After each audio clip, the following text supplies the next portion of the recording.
presentation. Let's begin with a word of prayer.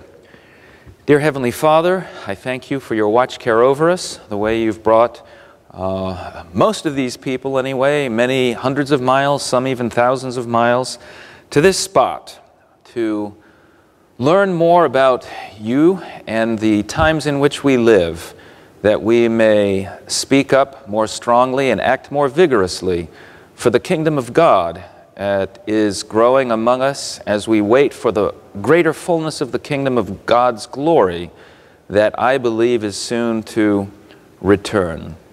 Be with us now. May your Holy Spirit guide me as I speak. In Jesus' name, amen. So I have a couple of books that I want to share about here at the beginning. One of them will serve as a good part of my presentation today. 500 Years of Protest and Liberty, from Martin Luther to Modern Civil Rights. Last year was the 500th anniversary of Martin Luther's 95 Theses.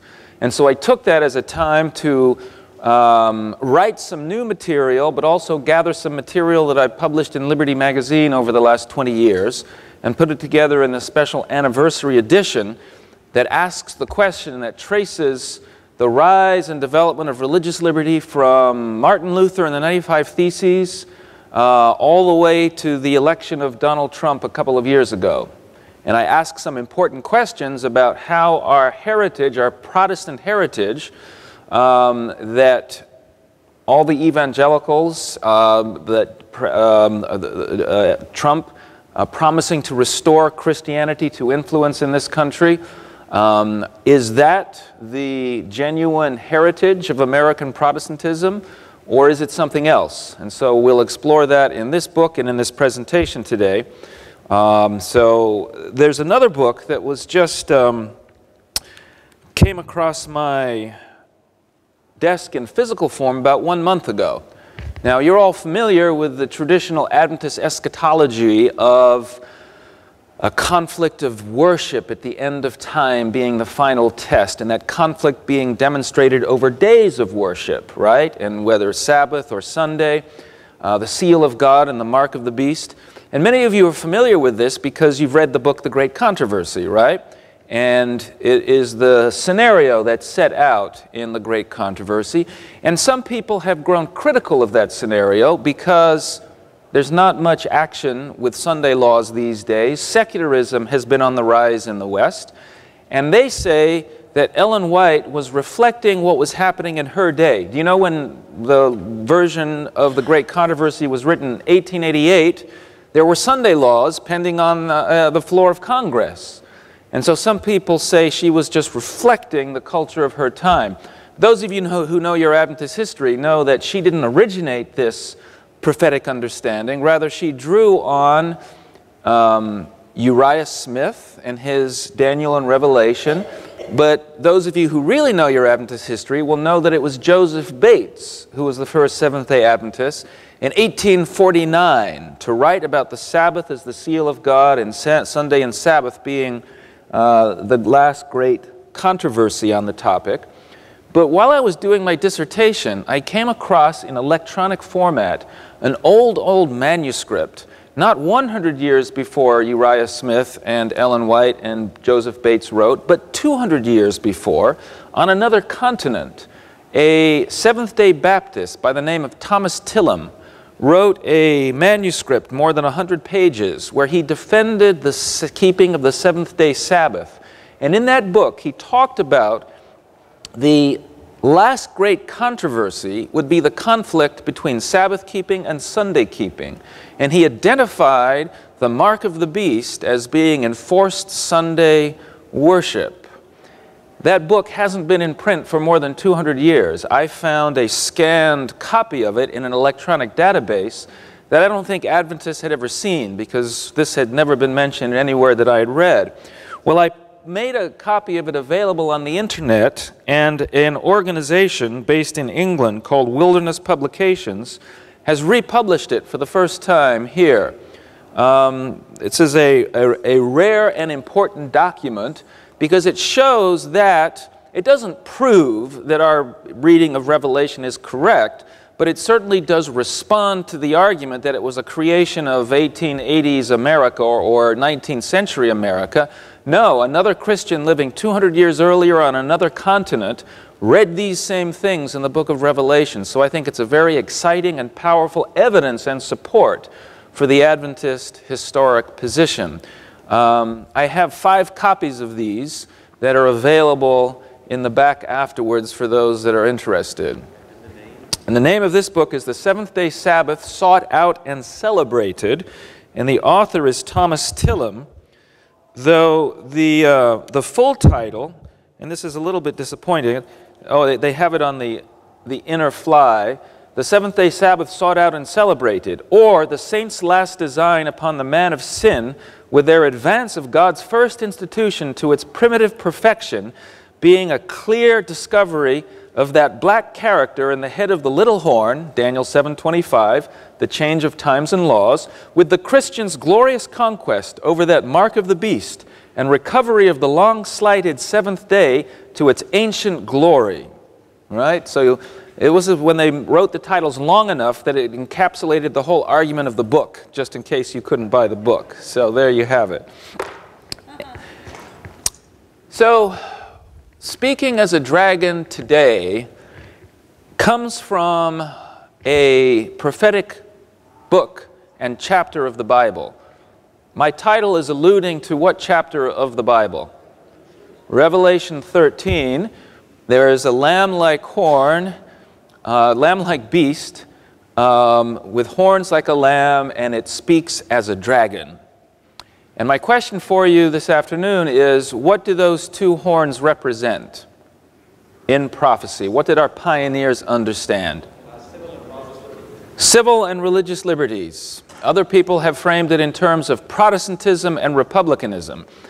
And my second question is this. So those of you who had Bible class in academy or in college, you remember that it was this lamb-like beast arising out of the earth, not in the middle of civilizations, but arising at the end of the 1260-year period. We identified with America, and we were taught that it started by supporting freedom and equality and fairness, but at some point it would move to speak as a dragon. And what would that be? How would it manifest this speaking as a dragon? Legislation regarding what? Days of worship and Sabbath. So we had in our heads that it was this lamb-like beast that at some point in the future would speak as a dragon. But did our pioneers believe that it would only speak as a dragon in the future? When did our pioneers believe that America started speaking as a dragon?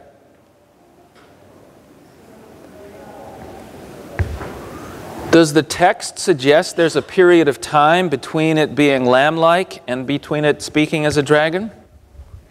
The text just says it has 2 horns like a lamb and it spoke like a dragon. And indeed, our pioneers believed that America was speaking as a dragon even in their own day. It would speak even more clearly as a dragon at some point in the future, but they believed that it was appropriate to critique America even then for its failure to live up to its aspirations in the Declaration of Independence, right? We hold these truths to be self-evident, that all men are created equal and endowed by their Creator with certain inalienable rights, among these life, liberty, and the pursuit of happiness. Did it grant those rights to everyone? And so, what was the first issue that our pioneers viewed America speaking as a dragon on? Can anyone tell me?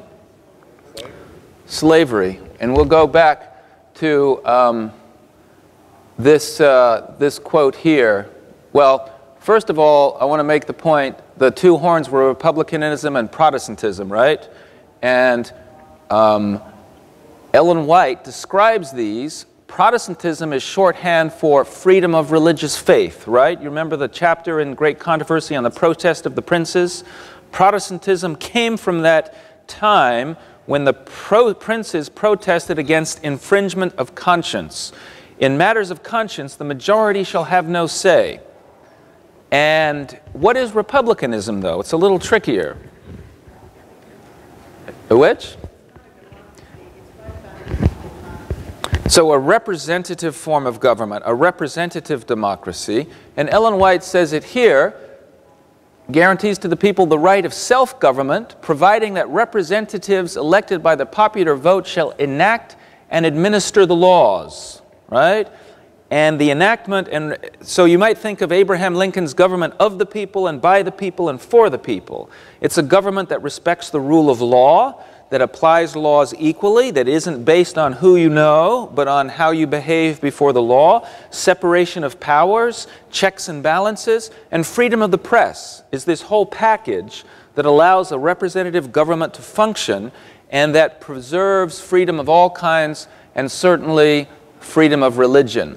And Ellen White says these principles are the secret of its power and prosperity, right? The greatness of America was based on its commitments to religious freedom and equality and rule of law through elected representatives. These are the secret of its power and prosperity. So a question I have for you is, what would violate these things, these principles of its prosperity? Is it only Sunday laws that would cause a breakdown in this system?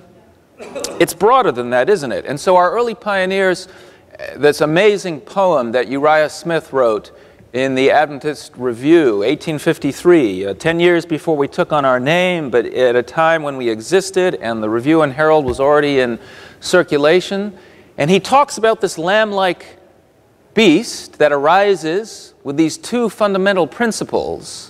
More lamb-like in their outward form and name, a land of freedom, pillared on the broad and open basis of equality, a land reposing neath the gentle sway of civil and religious liberty, right? And I've only showing you 3 or 4 verses here. It goes on for pages and pages. Lamb-like in form, is there no dragon voice heard in our land, no notes that harshly grate upon the ear of mercy, love, and truth? And put humanity to open shame. Let the united cry of millions tell, millions that groan beneath oppression's rod, beneath the sin-forged chains of slavery, robbed of their rights to brutes degraded down, and soul and body bound to others' will. Let their united cries and tears and groans that daily rise and call aloud on heaven for vengeance answer. Let the slave reply, O land of boasted freedom, thou hast given the lie to all thy loud professions, first of justice, liberty, and equal rights, and thou hast set a foul and heinous blot upon the sacred page of liberty, and whilst thou traffickest in souls of men, thou hurlst defiance, proud, in face of heaven, soon to be answered with avenging doom. So, was he for it or against it? Right? It's pretty clear. Slavery was an evil. Now let me ask you this. At that time, was slavery also a political issue? Yes. One of the most contested in our country. Political and economic, and it divided whole states and organizations and eventually our country. Did the fact that it had a political connection to it stop our leaders from speaking to the moral issue? In the papers of our own publication, right? And in fact, speaking prophetically, that last line, in a sense, is a prediction, as Ellen White predicted, of some great calamity and catastrophe that we see in the Civil War, don't we? So our pioneers were not silent on this very important moral issue, despite the fact that it might be clothed with a political representation as well. Well, I want to jump forward 50 years. Uriah Smith is still the editor of the Review, a remarkable tenure that he had.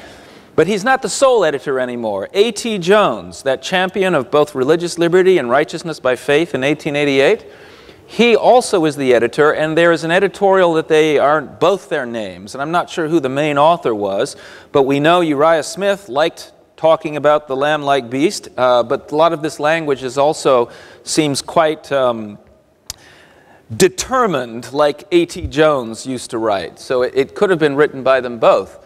It was on the occasion of the Spanish-American War. America first started getting involved in some imperialist ventures so that we had troops in the Navy in the Philippines.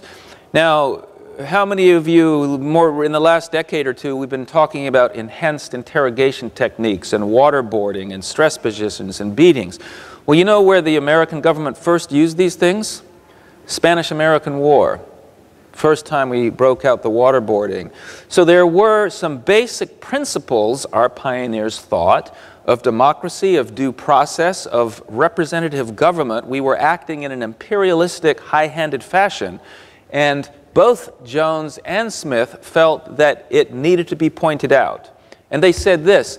They said, here we talk about this lamb-like beast, and there they name the principles, right? Protestantism and republicanism.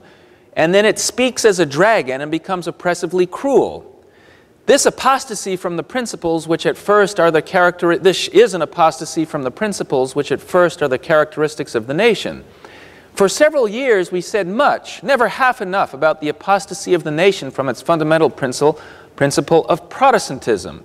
So this is an allusion to our creating the Religious Liberty Society, A.T. Jones testifying before Congress against Sunday laws. So we'd been champions of religious liberty and Protestantism. But then he says, but very little has been said about the apostasy of the nation from its fundamental principle of republicanism. And yet this is a truth as really is the other. Just now, the facts pointed out in that truth are being worked out before the eyes of all the people, and for months past it has been so. This apostasy is going steadily on in the presence of all. All people are interested in and are discussing daily the national movements that mark this apostasy. But how many of them see in it the Word of God? How many of them see in it the prophecy? How many of them know that there is any Word of God in the prophecy on this subject? So remember, the lamb-like beast has two horns. One of them is Protestantism and religious freedom. The other are the principles of republicanism. And Smith and Jones are saying, we need to be speaking about both of these important principles. Yea, how many Seventh-day Adventists are telling them of this and showing them this word of prophecy? Yet Seventh-day Adventists are here for that very purpose. Seventh-day Adventists profess to know these things. Our very profession proclaims that we know these things. Are you telling the people? Are you pointing out to them the true significance of the things which they all see passing as the days go by? And I'll take questions at the end of the presentation, I think. Let me get through it, and we'll have a discussion period. So, Jones and Smith are suggesting that we are not articulating, voicing our full prophetic message if we are only speaking about one half of it. Right? That there are these other deviations. It seems to me this 2 paragraphs here could have been written about the last 2 years of experiences of our country, our many things, many fundamental facets of our Protestant form of government being challenged, at least in voice. Separation of powers, the independence of the judiciary, the fair treatment of all before the law, the freedom of the press. Are any of these things being challenged openly and publicly? Do we have anything to say about these things? Maybe not as much as we should. What about Ellen White? I can't find a response that she gives to that particular editorial because it did seem very daring, critiquing the government of the day and its foreign policy. But elsewhere, she does talk about the importance of both Protestantism and republicanism to our nation. Notice in the Christian Service, under the influence of the threefold union, which is apostate Protestantism, a renewed Roman medieval church, and spiritualism, our country shall repudiate every principle of its constitution as a Protestant and Republican government. So is that talking just about Sunday laws and your religious freedom? Or is it talking about a whole range of principles that in fact allow that religious freedom to exist, right? And if you challenge all those principles, and if you just wait until the Sunday laws come along, well, you've waited too long, haven't you? Because the whole structure that supports that freedom is gone. She says this, then we shall know that the time has come for the marvelous working of Satan and that the end is near, right? So we've been waiting for news about Sunday laws, and if we'd been reading this more carefully, we would have known that when we see a broad and full-scale attack on these principles, fundamental principles of our nation, that this is the signal that the end is near. And then ironically, what happens when you undermine the independence of the judiciary and the separation of powers and the freedom of the press? Does that make America great again? Or does it? This national apostasy is the signal for national ruin, right? Are we as Adventists in touch with the times in which we live? Or are we enthused by an economy that seems to be doing quite well despite the challenges to our system? Or if we are thinking prophetically and biblically, do we recognize fool's gold when we see it? Because decisions are being made that undermine medium and long-term stability and security, both politically, economically, and socially in our country. I think we are living in a brief time of peace and prosperity before these words come to fulfillment.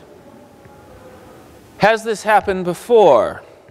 I would suggest to you that we have a deep warning from the history of the 20th century about the dangers to the church of seeing only half of our prophetic message. All right? If you read the history of Europe and especially Germany in the 1920s and 30s, when fascism began to rise and Nazis and Hitler took over, how did Adventists respond to that crisis? Silence. Not well. Unfortunately, I wish it had been silence.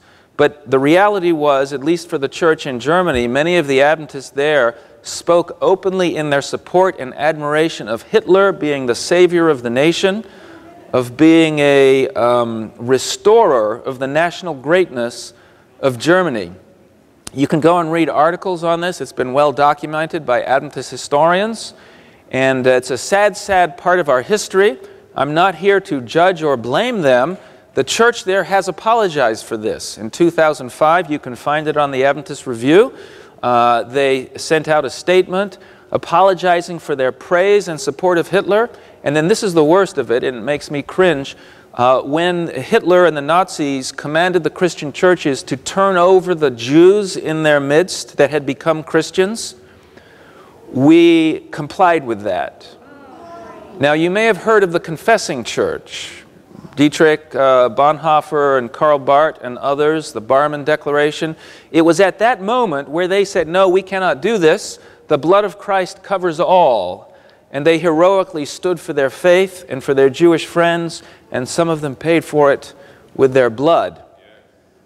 And we should have done that, I believe, but we did not. And we didn't do that in part as a historian, I believe, and as a church theologian, that we were thinking about another eschatological scenario. We were only thinking about half the message because Hitler was anti the godless communists. He was not supportive of the Catholic Church. He was a vegetarian and a teetotaler.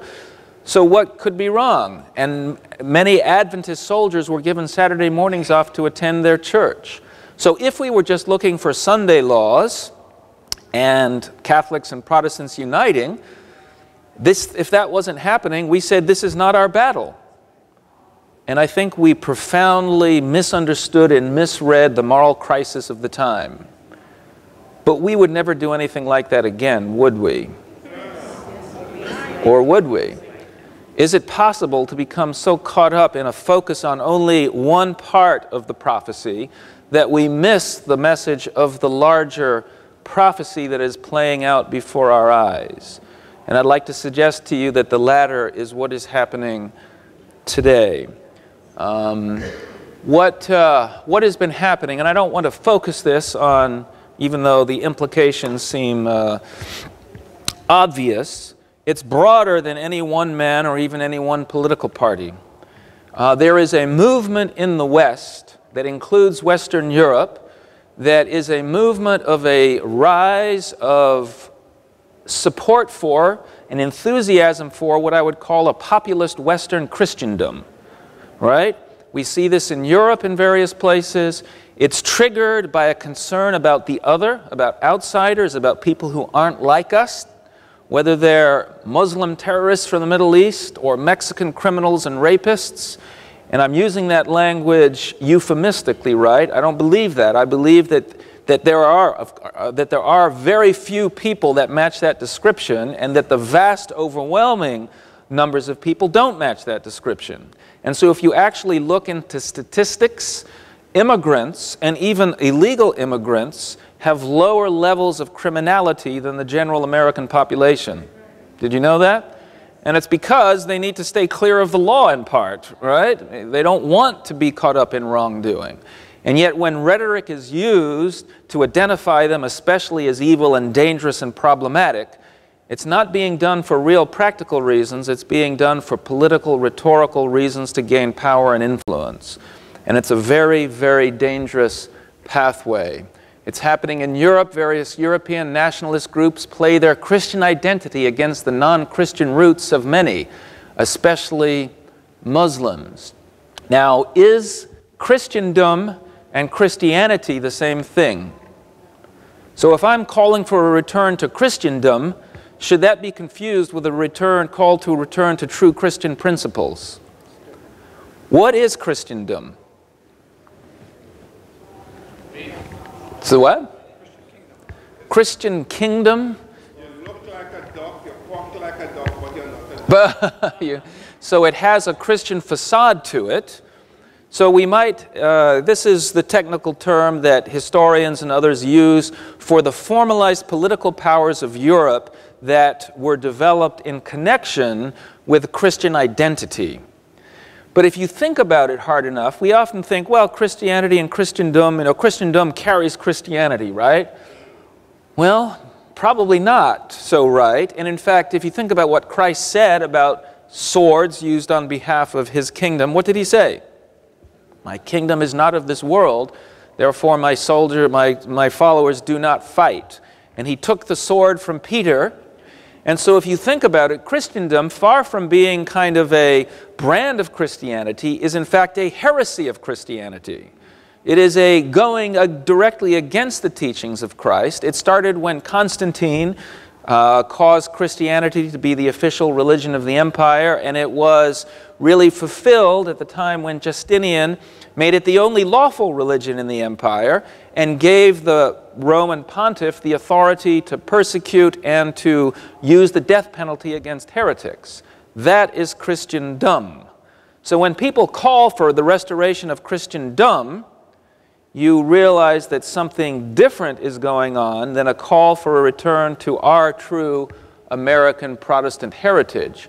Rather than a return to real Christianity, it's a call for a return for formalized, legalized Christianity, which is not Christianity at all, but which is a perverted form of it. So unbelievers and non-Christians are viewed as civil enemies, dealt with by force, imprisonment, expulsion, a travel ban at home, or a military action overseas.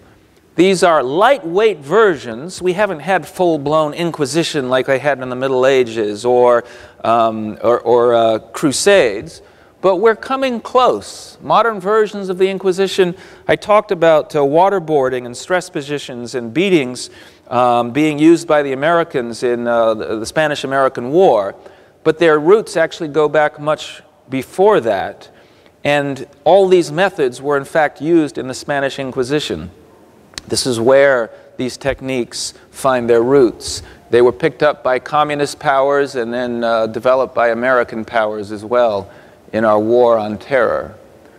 So after 500 years of Protestantism, we have a clash of differing Protestant visions of America.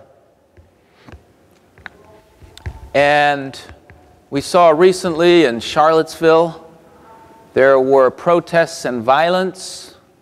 One side says that America is best represented by a Christian tradition and culture, primarily from Northern European countries, and those who cannot adopt or adapt to these views and values should not come to, or perhaps even stay in America.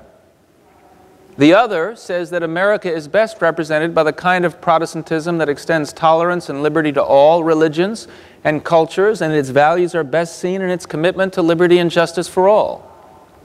Now, there's actually a third group, of course, on more of the left-wing side that says it's the enlightenment and freedom of religion that brings us our equality and values, and we need to keep religious people out of the public square and impose a regime of equality, including sexual freedom and rights, for all people in all places. What does our history tell us about this conflict? Now I want to take off my historian's hat for a moment and put on more of my Bible teacher theologian's hat, but still looking at some church history, to show where the Adventist understanding of the gospel and the individual helps us understand this divide in our country between the two extremes of the left and the right. And I want to talk a little bit about a doctrine that Martin Luther popularized beginning 500 years ago, and this is the doctrine of the priesthood of all believers. And we have to understand what the world was like when Luther was born to see the power of what he did and how he began to make the modern world in which we live. This little chart has 4 items in it, and these 4 items reveal to you the relationship between, see this capital T at the top, is truth or God, that there is a God who knows the truth and will share it with humanity, but he shares that truth, both political and spiritual, through the institutions of the church, capital C, and the state, lowercase s. Now, I have put these two showing the connection between them. Church is the capital C because it's the most important member in the partnership. You remember when Charlemagne was crowned king? Who crowned him king? The Pope. That was Napoleon you're thinking of. Charlemagne, at the beginning of this period, is crowned by the Pope, given his temporal authority by the Pope. The state exists to carry out the edicts of the church. And who is this at the bottom? The individual, lowercase I, because the individual isn't very important, right? Because you are told what to do spiritually and politically by the Pope and the priests and by the king and the aristocratic class. Now, let's talk about rights for a moment here. In this model, if you say the fundamental right is the right of conscience, and I believe it is, to have a claim of conscience against some outward institution, whether it be a political leader or a church, what do you have to assert? That you have some duty to a higher power, right, that conflicts with a requirement of the state or perhaps the church. But if you are told your duties by the church and the state, this notion that you have a conscience which can challenge or supersede the church and state is nonsense. Because the church is going to tell you what your conscience should think, and then it's going to work with the state to make sure that that pure, good conscience is protected. But if your conscience goes wrong, and they called it erroneous conscience, even Thomas Aquinas believed that conscience could go wrong, and it would be erroneous conscience, but should that receive protection from the state? Well, no, because it was, by definition, in error. So there was no meaningful concept of personal or individual rights, because this mediation, so you talk about the whole period of the Middle Ages where the place of the sanctuary was cast down. Was heaven literally cast down to earth? No, it wasn't, right? It was still there. But the point is that the mediatorial role of Christ was replaced by the church, which we often think of just as a spiritual matter, but it impacted this civil possibility of having rights. So individuals had no rights. And it was only when Luther said, no, this individual has a direct duty to study the Bible and pray directly to God, and this is what Luther does. He turns this bottom triangle on its head, turns the world upside down effectively. So now the individual has a direct relationship with truth and God through Bible study and prayer, and the church and the state now exist to support the individual as a citizen and as a church member. But Luther realizes there are these two realms, the spiritual realm and the temporal realm, and each church and state have responsibilities in separate realms. And because the individual has this duty to God, the state should not use its coercive power to interfere with that relationship. And therefore, there should be a division. And Luther goes so far as to say that the king and the prince should not worry about heresy or which books to read and not to read. That is for the church to be concerned with, and the church should not use temporal authority. It should only disfellowship or excommunicate people. Now, Luther, for various reasons we don't have time to go into, moved away from this model because of the peasants' revolt and some other historical things that happened. But you've heard some people called the Anabaptists. And the Anabaptists, many of them were early Lutherans, and they picked up this model and continued to propose it as the proper way that church and state should relate. Now, you can see that the very profound thing that happens here is the individual is now the possessor of certain rights. Because of their duties to God, they have rights against the church and the state. And if you have the right to conscience, you have the right to freedom of practice of religion, you also have the right to share your religion with other people, thus the freedom of speech, the freedom of association. All these other personal freedoms flow from this fundamental insight that Luther provides with this priesthood of all believers. And I think there's no better way to understand how we went from the divine right of kings and the papal infallibility and oversight to Lincoln's government of the people and by the people and for the people than the fact that this view of the world, it doesn't happen in years or even decades, but through centuries, and you can trace it in the writings of theologians and political philosophers, ends up with a world where there's a sense of equality between all peoples. And of course, we struggled with that and still do struggle with it. But Lincoln could at some point say the government is of the people and by the people and for the people. And it's infected all of our language in our community. So even today, it's not just church people who talk about being servant leaders, but what is a civil servant? Why do we call them a servant? Because of this model here, right? And Protestantism taught that this notion of if you have a duty to God, then you had a right not to be interfered with by the state. And so there was this correlative relationship between rights and duties and rights. This is John Locke, whose ideas served as the founding philosophy of our founding documents, the Declaration of Independence. Now there's one more chart. To understand the divide in America, you have to understand one more. Is this loud enough? Okay.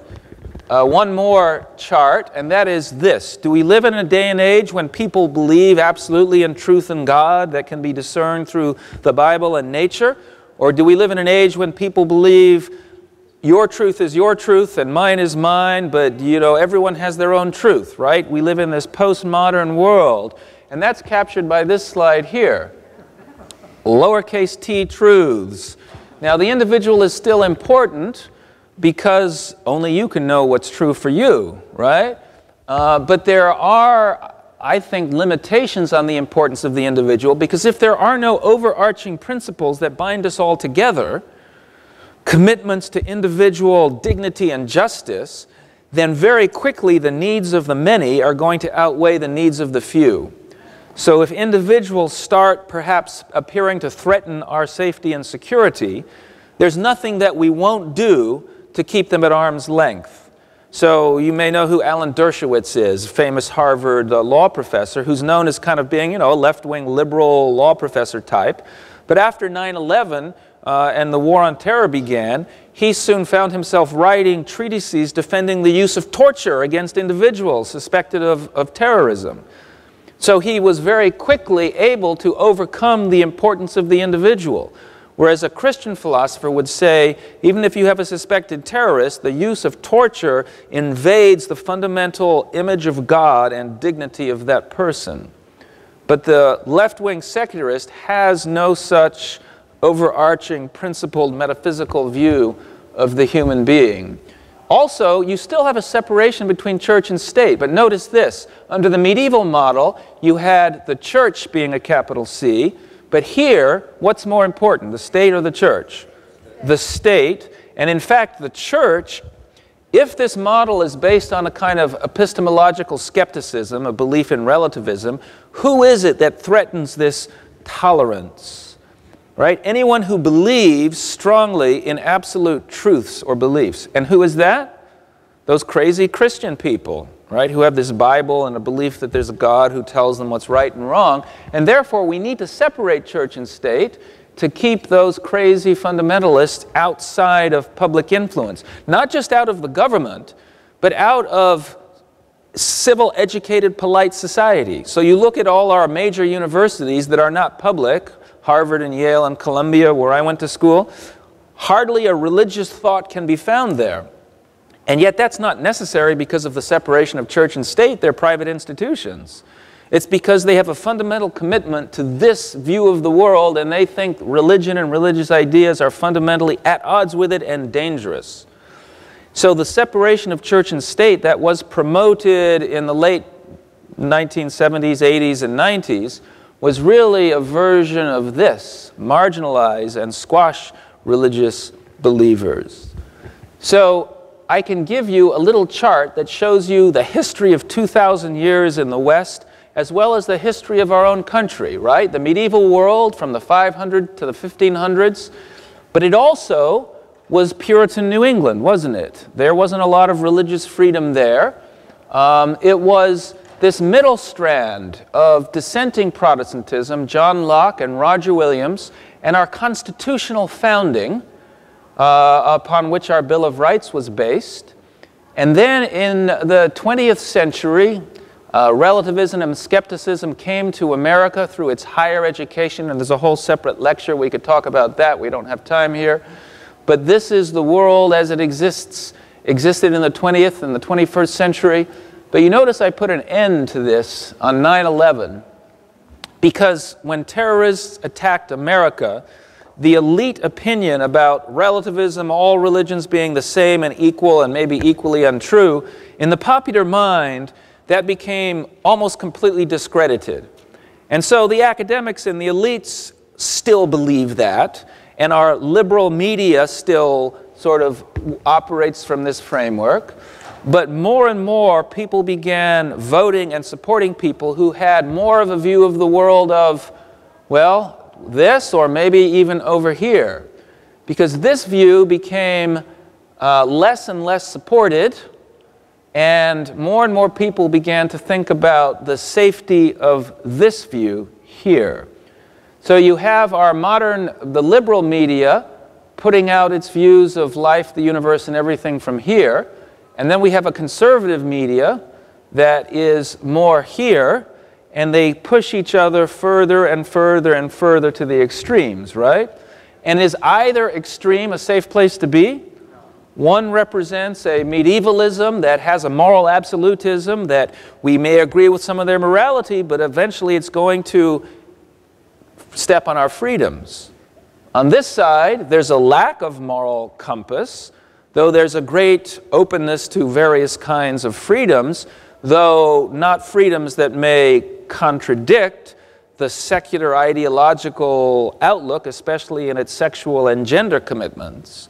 And so they represent a threat to true religious freedom as well.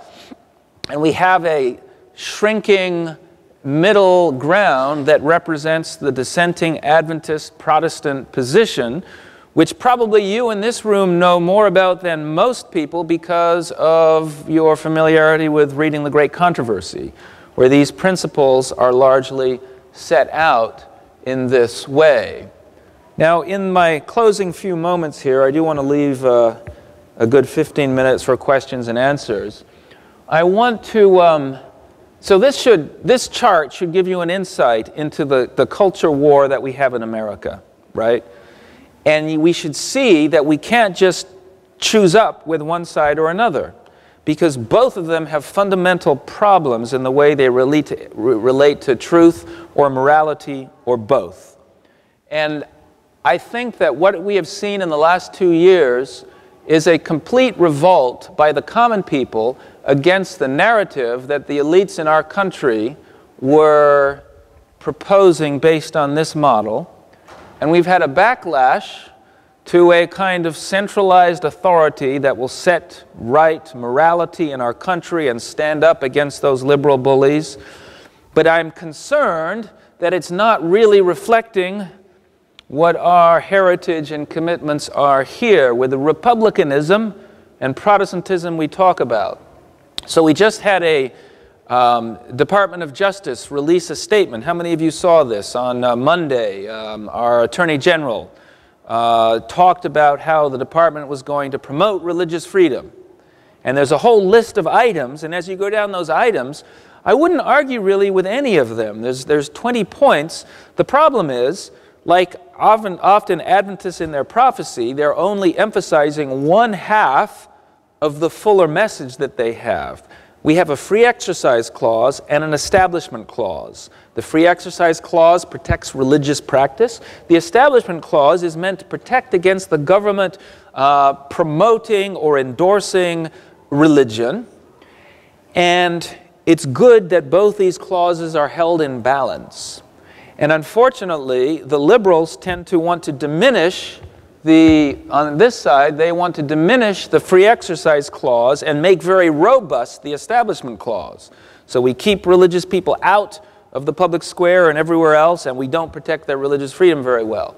But on this side, we're going to make the free exercise clause incredibly strong and forget about the establishment clause. And if you read that list of 20 items highlighted by the Department of Justice on Monday, all 20 of those items are really part of the free exercise clause, and there's not a word said about the establishment clause or the dangers of empowering religion in ways, or Christianity, because we know this is the main concern, right? Protecting Christians and Christianity. Though there's an acknowledgement that other religious groups have received protection. But we do that, and then we don't protect the establishment clause. What does that give us? It gives us a country that will promote the interests of the majoritarian religious viewpoint, which is precisely what our prophetic outlook predicts. Ellen White has some important things to say about rights and duties. She understood this correlative nature of rights and duties, and she said this: the Lord Jesus demands our acknowledgement of the rights of every man. Men's social rights and their rights as Christians are to be taken into consideration. Very interesting statement. Rights as Christians, probably referring to religious freedom, right? And your rights of conscience. But she talks about social rights. So she acknowledges there's this broader spectrum of rights that we need to care about as Christians. What might they be? And I'm going to do a very quick little survey. I'm not going to read all the quotes to you, of 4 areas that Ellen White spoke strongly to in her life and ministry that could be described as social justice issues, right? As Adventists, what social justice issues are important for us? Or should we be involved at all? Some people view social justice as a competitor or a counterfeit to the gospel. But if you study what Ellen White writes, she suggests that the gospel has with it certain social implications to it. And sometimes instead of social justice, I'll call it biblical justice. But there's an overlap. Especially the Old Testament prophets spoke strongly to issues of social injustice. And here's 4 areas that Ellen White spoke about in her day: slavery and racism, poverty and economic justice, and immigrants, family and marriage. And so I've chosen from a range of issues, so you can't typecast me as left-wing or right-wing, right? And that's a key to this, is to make it clear we're not talking from the RNC or the DNC, but from the KJV, right? Is that a good? And I don't, and you know, and it could be the NIV or the, but you get my point, right? So even before the Civil War, Ellen White called for civil disobedience in disobeying the fugitive slave law.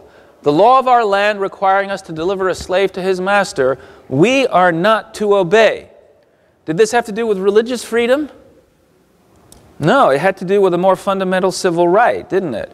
And why did she believe this? Because the slave is not the property of any man. God is his rightful master, and man has no right to take God's workmanship into his hands and claim him as his own. We are to obey God, whatever the consequences may be. So notice how she frames this in terms of the slave's relationship to God is being invaded by a man. And that is not right. And the individual has a right and a duty before God that you cannot get in the middle of. And if you do, then you incur a moral obligation to repair the damage that you have done in violating this natural right and relationship. Speaking of the newly freed blacks in the South, she said that the Lord demanded restitution from American Christians to relieve the necessities of this field. The Lord calls upon you to restore to His people the advantages of which they have so long been denied. It's interesting the language she used. She doesn't say, do a favor for them, be kind to them. It's restore to them that which is theirs, that you know, maybe you didn't personally take it, but you're part of a society that did. And there's a kind of a moral justice obligation to restore. Are we not under even greater obligation to labor for the colored people than for those who have been more highly favored? Who is it that held these people in servitude? Who kept them in ignorance and pursued a course to debase and brutalize them, forcing them to disregard the law of marriage, breaking up the family relation, tearing wife from husband and husband from wife? If the race is backward, who made them so? Is there not much due to them from the white people? After so great a wrong has been done, should not an earnest effort be made to lift them up? And it's interesting, is she writing to former slave owners? No, she's not, because no Adventism was in the North, and there weren't Adventist slave owners. Those that were in favor of it, we disfellowshipped. It was a test of fellowship in our circles. So she's writing to whites who were not slave owners, but still they bear responsibility to help restore and set right the injustices. But she didn't just speak to slavery, she spoke about poverty generally. If you've seen the book Hillbilly Elegy, there's a white poor community that also needs help. She talks about the economic systems in the Bible, the gleanings, the years of the Sabbaths for the fields, the tithes that were paid to help both widows, orphans, and aliens in the land.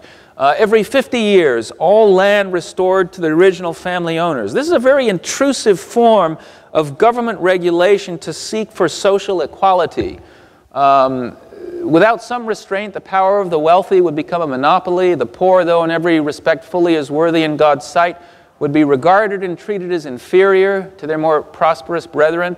This sense of oppression would arouse the passions of the poorer class. There would be feeling of despair and desperation that would tend to demoralize society and open the door to crimes of every description. The regulations that God established were designed to promote social equality, right?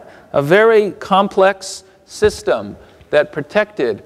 And I have students that come and say, well, but that was under a theocracy, right? We live in a new age of capitalism where everyone can fend for themselves, and this semi-socialist system is it's communism. Well, it's very interesting. She said, if the principles of the economic laws of ancient Israel were applied today, they would prevent the terrible evils that in all ages have resulted from the oppression of the rich toward the poor and the suspicion and hatred of the poor toward the rich. Such laws might hinder the amassing of great wealth and the indulgence of unbounded luxury, but they would prevent the consequent ignorance and degradation of tens of thousands. So did she say we should apply the same laws? You can't really apply the same laws, but the principles behind the laws you can make part of your system and your society. Adventists have typically had very little to say about issues of economic or social justice. We don't know what to say, but our prophet had something to say. Why did she have something to say? And did she tell us about it so we wouldn't do anything about it? Or did she tell us about it because she thought we might be intelligent Christians who could apply these principles in thoughtful ways and do something about it? Words especially relevant today where we have riots in our streets and angry young men demonstrating. She said such laws would bring a peaceful solution of those problems that now threaten to fill the world with anarchy and bloodshed. So did she just view our message as one of escape from this world? Get as many people together to escape from this world? Or do we have something to say about principles that might be applied in this world, right? That's why the Parle Department is public affairs and religious liberty, but we've all focused on the religious liberty part. no thought or care often taken for the public affairs side, and yet we're overlooking inspired language. Let me just speak briefly about immigrants and immigration here. There's much concern in circles about law and order, about not breaking the laws, and I believe laws should be obeyed as a good lawyer myself. But I do realize that the law and morality are not necessarily one and the same thing. And at times, laws require things or restrict things that inhibit other values and even moral principles. And we can't stand in judgment of everybody who's ever broken a law because we may not know what the reasons behind that are. And if you talk about undocumented immigrants or illegal immigration, I don't believe in open borders. I think we have to have an orderly process at our borders. But if you think about the Bible and you ask, if you define illegal immigration as leaving or going into a country against the will of the civil authorities, are there any biblical characters that might fall into that category? Maybe Moses, maybe the children of Israel, maybe Jonah, maybe Mary, Joseph, and Jesus even. I think we need to have a little more nuance and care, especially in areas of where we're dealing with people who came here through no choice or fault of their own. We talk about the dreamers. And as far as separating families to be a deterrence or a punishment, surely we can see the moral problems with that.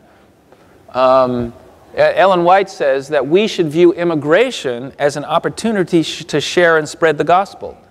In our own land, thousands of foreigners, the hand of God has been directing them to our shore that they may be brought under the enlightenment influence of the gospel. How many among us have been stirred by the Spirit of the Master to go forth and labor for this class of strangers who have been brought to our very doors through the providence of God, that His work might be hastened in the earth? Right? How many of us view immigrants as the providence of God? Unfortunately, there are many people who would say very directly the opposite, right? There are hordes coming sent to pervert and undermine the principles of our nation. Family rights. In discussing the increasingly common disrespect of older children, she wrote that obligations are mutual. It is the duty of fathers and mothers to care for their children. But when the latter refuse to respect parental authority and to observe the rules of the family, they should be left to bear their own burdens in life. It's quite a strong statement, isn't it? I don't think she's talking about tween, 11, 12, or 13-year-olds, but as children become older and more capable of taking care of themselves, again, it shows this mutual nature of rights and duties and rights, responsibilities and rights. To have a right, you need to exercise a responsibility to obtain that. This was her justification for temperance reform, laws to outlaw the use and sale of alcohol. The home of a drunkard, she wrote, tells a sad story of the evil wrought by the use of strong drink. Wretchedness and destitution reign, and often the wife and the children suffer from cold and hunger. But despite this invasion of the family unit, the liquor traffic is legalized. Heaven sees it all. God keeps a record of the men robbed of their reason, and homes made wretched by the use of alcohol. Notice this relationship between rights and duties and the invasion of that relationship by outsiders. So parents have a duty to take care of children. Children have a responsibility to obey parents. Fathers have a duty to provide for wives and children. And when liquor is sold, it interrupts and disrupts those mutual rights and duties, and that should be illegal. It goes against the moral law of God. And Ellen White felt so strongly about this that she called our members to political activity on this question, to the point where she stood up in the pulpit in Battle Creek and said if the liquor interests, and they did this in Battle Creek, they made the election on Saturday because they felt that the Adventists would stay home and not vote. And she said, you have a duty to go on Sabbath morning and vote to get the liquor interests out of office, right? How many of you have had a sort of strong sense of imperative to do something about a moral question in your society? Or how many of us feel that's not something to bother us?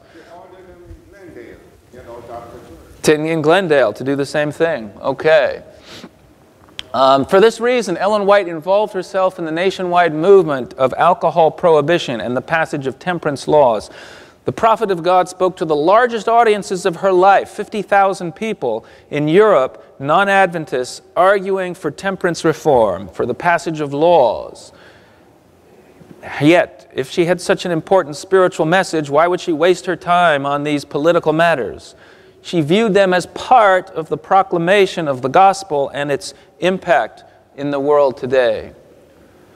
Now, what about marriage? We don't have any comments of hers on the question of same-sex marriage because such a thing was not even thought of in her day. But she does comment through another writer in the book, The Great Controversy, on the marriage changes that took place in the French Revolution. Intimately connected, she's quoting a British historian, with these laws of revolutionary France affecting marriage, religion was that which reduced the union of marriage, the permanence of which leads most strongly to the consolidation of society, to the state of a mere civil contract, of a transitory character, which any two persons might engage in and cast loose at pleasure. So really she's talking about no-fault divorce, right? You can marry who you want for as long as you want and then just choose to part ways. It doesn't sound that bad or dangerous, but what does she say? If fiends or demons had set themselves to work to discover a mode of most effectually destroying whatever is venerable, graceful, or permanent in domestic life, they could not have invented a more effectual plan than the degradation of marriage. So how did she feel about it? That marriage has a social benefit and is of social importance to the stability of society. So like John the Baptist, who was willing to speak out against the marriage of King Herod, even though it cost him his head, literally, Ellen White suggests that marriage is also an important civil moral issue that Christians should care about. Now this is my argument, not her quote. Decriminalizing homosexual behavior in civil society seems consistent with the freedom that God extends humanity to make moral or immoral choices. Right? You can't really even enforce laws criminalizing homosexual practice to consenting adults. God allows us to make immoral choices. He gives us that freedom. We give that freedom to other people as long as it doesn't harm others, right? But that is not what the rite of marriage is about. You may have a freedom to carry out an immoral act, but to say you have a right suggests that you can demand other people help and support and validate and promote what you are doing. And this is where many Americans went wrong. They thought it was about live and let live. You make your moral choices and I'll make mine. But when you make something marriage, you actually enshrine it as a fundamental value in the community that must be promoted and respected, or you will be penalized in some way. And that is why we find ourselves with our schools and institutions and businesses facing penalties and difficulties in continuing to stand for a biblical and natural view of marriage. So I want to bring this to a conclusion here in the next 1 minute, really, leaving you with 4 areas where I think we can act as Adventist Christians today.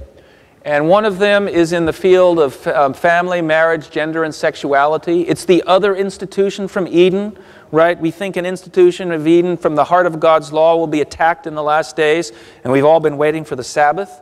And guess what? There's another institution from Eden at the heart of God's law that is being attacked today, and it's on the second table, not the first, so the government legitimately protects it. If you are a Christian counselor in California, I can give this speech and talk about the biblical standard of sexuality in California, but my wife, who's a pediatrician, is forbidden by law from providing assistance and counseling to young people who are seeking to live a Christian lifestyle and who are dealing with unwanted same-sex attraction. It is criminalized, and now a law is passing that will criminalize it even if you're an adult, even if you're over the age of 18. You cannot seek professional counseling for this. Basic freedoms to speech, religion, and how many of us know about this? We should be on mailing lists of Christian family and marriage organizations to work with others, as Ellen White did and our pioneers did on temperance reform. This is the temperance reform of our day. Militaries and weapons, I won't spend long here. We're not a pacifist church or even anti-gun, but we are against the availability of weapons of mass destruction for citizens. There is a statement on the General Conference website opposing the sale and possession of assault weapons by civilians. This is becoming a basic civil rights issue for children. When I was in in school, we didn't have to do duck and cover drills, except for a nuclear war perhaps, but not for an active shooter. Now this is becoming commonplace. Immigration and refugees, both the NAD and some of our unions have released statements about protections for DACA for dreamers. We have members, we have pastors who are working as dreamers. Immigration policy is complicated, and our church isn't going to tell you what immigration policy must be, but it will say this: whatever it is, you need to implement it humanely and fairly and morally, and when you don't, we will say something about it. And we said something about the separation of families and children. We helped our Hispanic young adults put together a petition and make a video on that. And this is something that energizes the youth and the young people in the church, and I think is certainly consistent with our gospel mandate.